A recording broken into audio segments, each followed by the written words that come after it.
মেনে বেলা নাই ভাই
সাধনে বিষম খায় নাম করে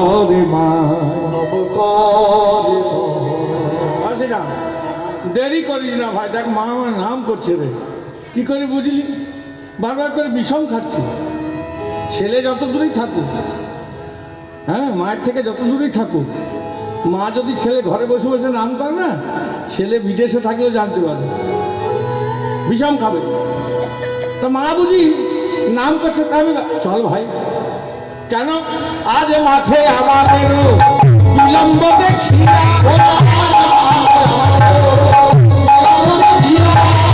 আজ মাঠে আমাদের বিলম্ব দেখি,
এখনকার দিনে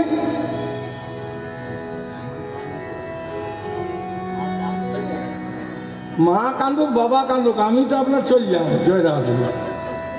এত কষ্ট করে মা বাবা মানুষ করলো, হ্যাঁ, বাবা নিজের পাগড়িটা খুলে মেয়ের চরণে রেখে, দেখ মা তুই এরকম করিস না।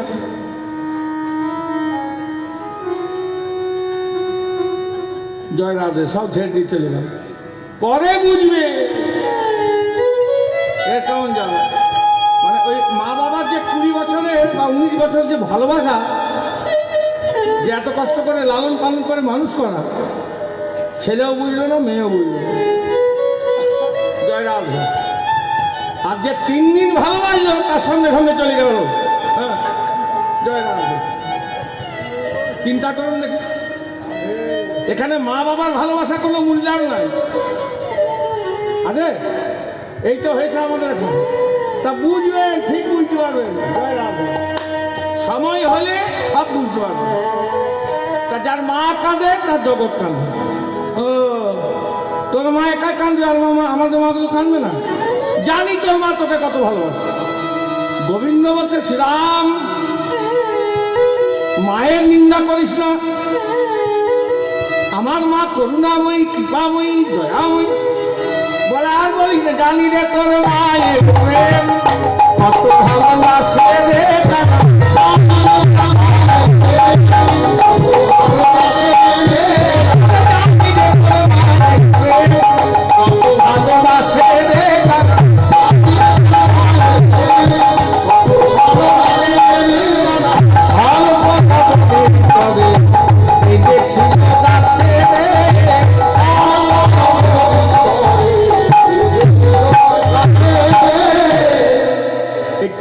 বাংলার কীর্তন হচ্ছে পদাবলী নিয়ে।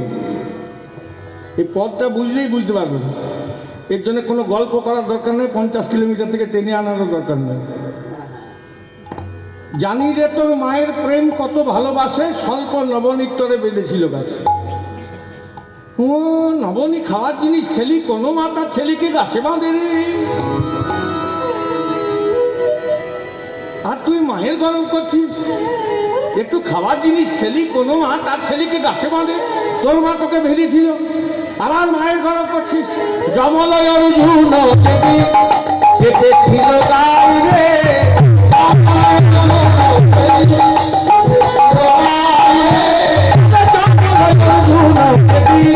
চেপেছিল গাই রে।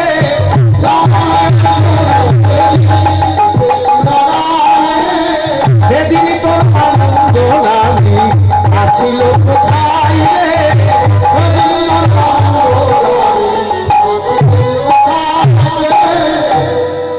আরে যমল অর্জুন যেদিন গায়ে চেপেছিল সেদিন তোর মা কোথায় ছিল?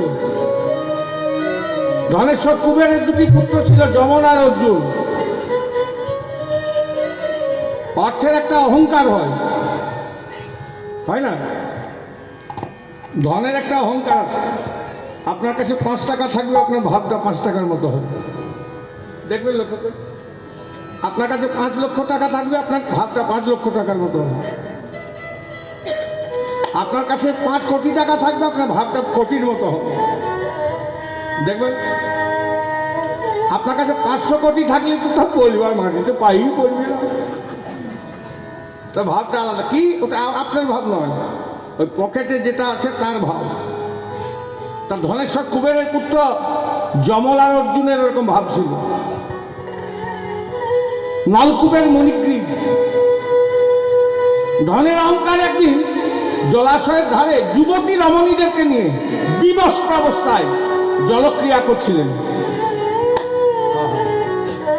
দেবর্ষীরা সেই পথ দিয়ে পেরিয়ে যাচ্ছিলেন। দেবর্ষীকে দেখে ওই নলকূপের আর মণিগ্রীব হাসাহাসি করছে। দেবর্ষী দেখে রেগে গেছে, কমণ্ডল থেকে জল নিয়ে বলছে, সাবধান নলকূপের মণিগ্রীব, সাবধান নলকূপের মণিগ্রীব, তুমি যে আমায় লক্ষ্য করে এরকম করে ব্যঙ্গ করছো, আমি কে তুমি জানো? হ্যাঁ জানি, তুমি দেব ঋষি। বলে তবে যাও, আমি দেব ঋষি, আমি তোমাকে অভিশাপ দিলাম, তোমাদের দুইজনে যেন বৃক্ষজনি প্রাপ্ত হয়। যাও, আমি তোমাদেরকে অভিশাপ দিলাম, তোমাদের যেন বৃক্ষজনি প্রাপ্ত হয়। নলকূপের মণিগ্রীব নিজের ভুল বুঝতে পেরেছে, আমি কি অপরাধ করলাম। আমরা দেবর্ষির চরণে ধরেছে, দেব ঋষি বড় অপরাধ হয়ে গেছে, তুমি আমাদের ক্ষমা করো। বলে শোনো, ব্রহ্মবাক্য লঙ্ঘন হবে না, মুখ থেকে যখন বেরিয়ে গেছে ফলবে, তবে সাবধান নলকূপের মণিগ্রীব, আমি দেব ঋষি, বেরিয়ে যখন গেছে ফলবে। তবে যাও, তোমরা যখন নিজের ভুল বুঝতে পেরেছ, তখন তোমরা দুটো বৃক্ষ রূপে নন্দালের আঙিনায় জন্মগ্রহণ করবে। নাম হবে যমল আর অর্জুন। মা যশোদা যখন কৃপা করে গোবিন্দকে গাছে বাঁধবে, যখন গোবিন্দের চরণ স্পর্শ পাবে, তখন তোমরা উদ্ধার হয়ে যাবে, উদ্ধার হয়ে যাবে। আর মায়ের নিন্দা করছিস? মা যদি গাছে না বাঁধতো উদ্ধার হতো? হ্যাঁ, না না, ধেনুপাল চলো, সব দেরি করি না, দেখ কটা বাজছে।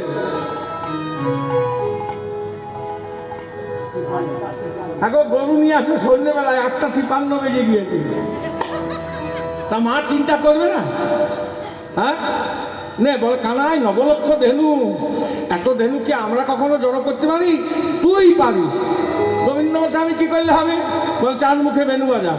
চাঁদ মুখে বেনু দিয়া সবে ধেনু নাম লাগিয়া,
I